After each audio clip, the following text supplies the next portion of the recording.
السلام عليكم ورحمة الله وبركاته أصحابتك وحران جانال كمركة للسودة واضح أدي هذا ومهتسنتهين ما حربا إنا ندي كل وداقو دولة إيران أو سوري دي ديارات دقال أو نوع عيدو يهي F-15 أو دولة مريكان كإلا هاي ديارات سوحة لليهاي لبا بايلوت أيا سارنايت مد كميدا هذا دولة مريكان كوحا إلا هاي وانسوبت باديني كي كلانا إلا يحد ولا لا يهي ميل جان إيا عرب أو ديجي تيفيغا دولة إيران oo laga baahiyo la yiri meesha diyaaraddu ay ku dhacday dadka degan qofkii soo qabta isagoo nool laba ka bayloodadaasi amaba mid kamid ah abaalmarin ayaa la siin doonaa haddaba arrimahaasi ayaan rabaa inaan idinla wadaago iyo howlgalka baadigoobka iyo soo badbaadinta askartaasi diyaaraddaasi waday iyo qaabka ay diyaaradda markii ay dhacday ay uga baxeen siday ku suura gashay maxayse yihiin tababarka ay ciidamadaasi haystaan haddii arrintan oo kale ay ku dhacdana waan idinla wadaagaya sidoo kalena madaxweyne Trump ayaa isaguna waxa uu bartiisa True Social saaka mar kale ku soo qoray qoraal uu isla xiriirinayo Soomaalida iyo musuqmaasuqa waxana uu yiri madaxweyne ku-xigeenka oo loo xil saaray la dagaalanka musuqmaasuqa wadanka waa inuu diiradda saaraa gobolada ay maamulaan xisbiga dimuqraadiga arrintaasina waan idinla wadaagaya xilli waliba Trump laba maalmood ka hor uu cafiyay nin Yahuudiya oo meelaha dadka waaweyn marka ay waayeeloobaan ama ay duqoobaan lagu hayo ka musuqmaasuqay 39 milyan oo dollar xilli uu Trump cafis u fidiyay markii la xukumay kadibna waan idinla laakiin hadda waxaa la ogaaday in ay diyaaraddaasi tahay F-15E diyaaraddaasi laba pilot ayaa saaran mid kamid ah waa midka diyaaradda wada midna waa uu ka dambeeyaa waxaa loogu talagalay gantaalada saaran in uu rido isla markaana uu hago marka labada pilot diyaaradda marka Iran waxay sheegtay inay gantaal ku dhufatay dhulka ayay ku soo dhacday sida sawiradanba aad ka aragtaan waxa la leeyahay saldhig Mareykanku uu ku leeyahay wadanka Ingiriiska gaar ahaan Suffolk ayay diyaaraddan ay ka soo duushay marka labada pilot diyaaradda markay wax ku dhacaan wax ejection la yiraahdo ayay sameeyaan parachute ayaa ku xiran iyagoo kuraastooda ku fadhiyo ayay diyaaradda ka baxayaan kadibna marka ay ka baxaan parachute-kaasi ayay deysanayaan kadibna dhulka ayay ku soo dhacayaan duuliyaasha qaarkood dhaawac halis ayaa soo gaaro marka ejection-kaasi ay sameynayaan oo diyaaradda ay ka baxayaan qaarkood dabarka ayuu ka soo gaaraa lugaha iyo meelo kala duwan ayaa dhaawac uu ka soo gaari karaa mararka qaarna iyagoo dhaawac saasa uusan gaarin oo dhaawacyo fudud qabo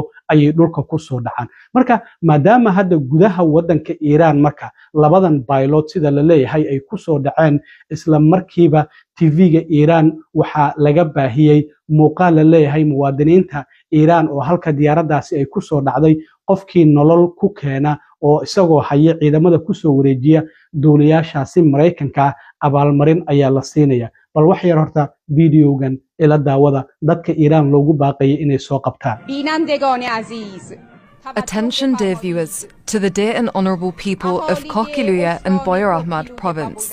If an enemy pilot or pilots are captured and handed over, detained and alive to law enforcement and military forces, you will receive a bounty and a valuable reward. marka duuliyaasha diyaaradahan wado marka tababarka la siinayo diyaaradaha dagaalka ee Mareykanka waxa tababarkooda kamid ah xirfad la yiraahdo series oo loo soo gaabiyo SERS marka series maxay tahay tababarkan la siiyo waa xirfad kamid ah hadii meel cadowga uu leeyahay diyaaradda ay wax kula dhacaan pilotkana diyaaradda intuu ka baxo meel cadowga ay maamulaan uu ku soo dhaco sidii uu isku badbaadin lahaa inta ciidamada gurmadka ay ka soo gaarayaan esta koobaad waxa ay ka dhigan tahay survival in qofkaasi ama askarigaasi ama duuliyahaasi uu isbadbaadiyo inta gurmadku uu ka soo gaarayo sidii uu isku badbaadin karaba sidoo kalena waxa iidu ay tahay sidoo kale evade in uu ka dhuunto oo ka cararo meel uu galo meeshii uu gali karaba inta kooxaha gurmadka ay ka soo gaarayaan midda saddexaad oo aartana waa resist inuu iska caabin sameeyo kulay ciidamadu hub ayay wataan sidii ay u wataanba marka inuu iska caabin sameeyo sidoo kale intii uu iska caabin karo cadowga iyo isagu hadii ay fool ay isaga hor yimaadaan tan ugu dambayso oo iidana waxay tahay escape in uu baxsado marka tacticaasi la yiraahdo series ayaa loo tababaraa in ciidamada pilotyada ee diyaaradaha dagaalka ee Mareykanka wada marka waxa jirtay isla markiiba in Mareykanku uu bilaabay howlgal baadigoob iyo badbaadin ah markii la ogaaday diyaaradaasi inay soo dhacday labadii bayloodna ejection ay sameeyeen kursigan ayaa la helay oo mid ka mid ah bayloodyadii kursigii uu ku fadhiyey ah hoos ayaa sidoo kale meesha ka muuqda sidaad arkaysaan hooskaasi ma isla isagiiba oo sawir ka qaadaya kursigiya kolley lama sheegi karo isla markiiba waxaa la kiciyey laba diyaarad oo kuwa Black Hawk Down iyo sidoo kale diyaaradda la yiraahdo KC-130 oo kuwa shidaalka hawada ku siiya diyaaradaha maadaama howlgalkan uu yahay howlgal laga yaabo inuu saacado qaato waliba joog hoose ayay ku duulayeen waxaana la maqlaya sidoo kale qabaa'ilka meesha diyaaradaasi ay ku dhacday oo ciidamadan Mareykanku ay baadigoobka ka wadeen in israsaasayn ayaa laga maqlayay diyaaradahana joog hoose ayay ku socdeen xitaa wararku waxa ay sheegayaan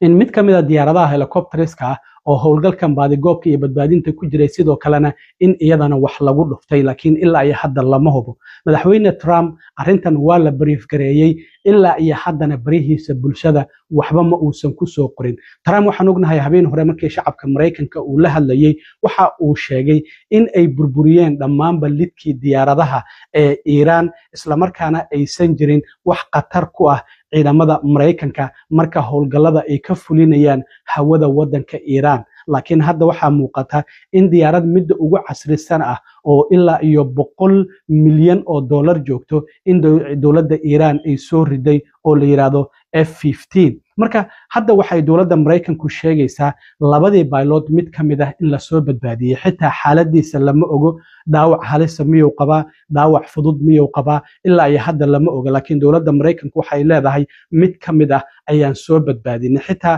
isagoo nool ma aysan dhihin ma isagoo meeyda ayaa la soo qabtay ma isagoo dhaawac ayaa la soo qabtay lama oga laakiin waan soo badbaadinay ayay leeyihiin marka howlgalkaasi in hadda ciidamo lugta ah oo Mareykanku u diro ayay noqotay gudaha wadanka Iran si labadaasi baylood oo diyaaradoodii la soo riday oo Iran gantaal ay ku dhufatay ay u soo badbaadiyaan marka iyaga nafsad ahaantooda halis ayay ku jiraan maxaa yeelay diyaaradahan helicopterska ee Black Hawk iyo diyaaradan kale ee shidaalka siinaysa sida sawiradan aad ka aragtaan joog hoose ayay ku socdeen meeshuna waa buuraley haddii buur la fuulo xitaa risaas yar lagu rido waa lala gaari karaa sida muuqanaysa marka iyaga nafsad ahaantooda ayaa khatar ku jira marka ilaa hadda saldhigga dhexe ee Mareykanka Setcom wax war ah ma aysan ka soo bixin madaxweyne Trumpna bartiisa True Socialka haddii uu ku soo qoro waa la soo badbaadiyay askarigaasi iyo siday wax u dhaceen sidoo kale waynu arki doonaa laakiin saacada ka hor ayaa Trump ugu dambeysay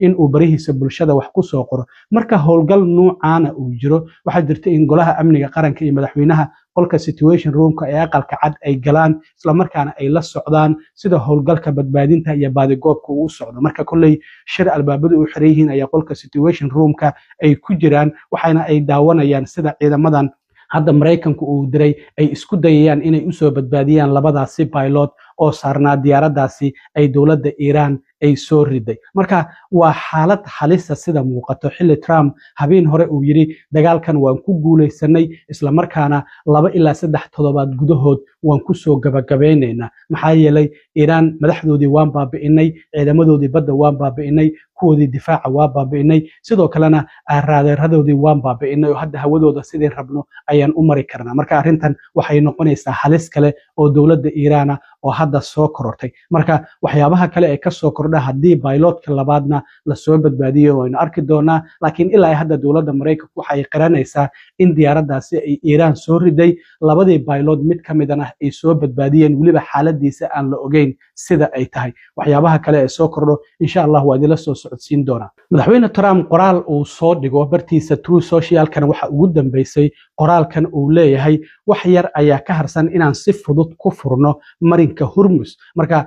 wadamada isbahaysiga NATO ayuu wuxuu leeyahay saliidiina soo qaata isla markaana arrintan ka faa'iideysta maxaa yeelay wuxuu yiri caalamka annagu waxba naga ma galin sida qoraalkaasi ayaa ugu dambeeyay oo madaxweynuhu soo qoray sidoo kale saaki waxaa jirtay mar kale Soomaalida iyo musuqmaasuqa inuu Trump soo hadal qaaday bartiisa True Socialka ayaa qoraalkan ku soo qoray wuxuu leeyahay madaxweyne ku-xigeenka JD Vance ayaa hadda waxa uu mas'uul ka yahay la dagaalanka musuqmaasuqa ee wadanka Mareykanka arrintan waxa uu leeyahay waa arrin ballaaran oo in muddo ah jirtay sidaa darteed hadda shaqo wanaagsan ayuu qabanayaa isla markaana waxaa la shaqaynaya dad wanaagsan oo maamulkayga ka tirsan sida Trump uu leeyahay marka wuxuu leeyahay arrintan waa arrin weyn isla markaana khatar ku ah mustaqbalka wadanka Mareykanka waxaana uu sheegay in hadda ay ugu yeerayaan madaxweyne ku-xigeenka Frode Sarr oo ah ninka wadanka Mareykanka u qaabilsan arrimaha la dagaalanka ee musuqmaasuqa marka waxa uu yiri waxaan leeyahay waa inaad diiradda saartaa meel kasta laakiin muhiimadda koobaad waa inaad siisaa dimuqraadiga ah oo leeyahay siyaasiyiin dimuqraadi ah oo qaloocan ayaa hogaamiya waxaana goboladaas uu leeyahay waa sida California, Illinois, Minnesota wuxuu leeyahay Soomaalida ka warhay fiiriya Somalia be aware waxa uu leeyahay Soomaalidu arrintan ha ka warqabto ha ogaato in lagu soo socdo gobolka sidoo kale Maine iyo New York iyo gobollo kale ayuu leeyahay waxa uu leeyahay in muddo ah ayay si free ah oo bilaash ay lacagtaasi ku daldalanayeen isla markaana ay u xadayeen si waliba aan horey loo arkin lacagta canshuur bixiyaasha Mareykanka waxa uu leeyahay marka tiradu aad ayay u badan tahay isla markaana waxa uu sheegay haddii lagu guuleysto arrintan waxa ay noqon doontaa in miisaaniyadda Mareykanka lacag fara badan ay u soo laabato ama qasnadeeda ay soo gasho sida darteed waxa uu leeyahay baaritaanadu durbaba waa ay ka bilowdeen magaalada Los Angeles marka nasiib wanaagsan ayaan ku rajaynayaa JD Vance madaxweyne ku-xigeenka sidaasi ayaa Trump uu bartiisa True Socialka uu ku soo qoray arrintan waxay ku soo beegmaysaa xilli madaxweyne Trump 2 maalin ama 3 maalin ka hor uu cafis u fidiyay ninkan oo ah nin Yahuudi ah isla markaana magaciisa la yiraahdo Joseph Schwartz ninkan waxa la leeyahay waxa uu xaday 39 milyan oo dollar haddana uu ka xaday mataqaana dadka marka ay duqoobaan nursing home meelaha waxa lagu xanaaneeyo oo lagu hayo ayuu lacagtan uu ka xaday qoysaskii dadkooda geystay halkaasi ayuu lacagtan ka xaday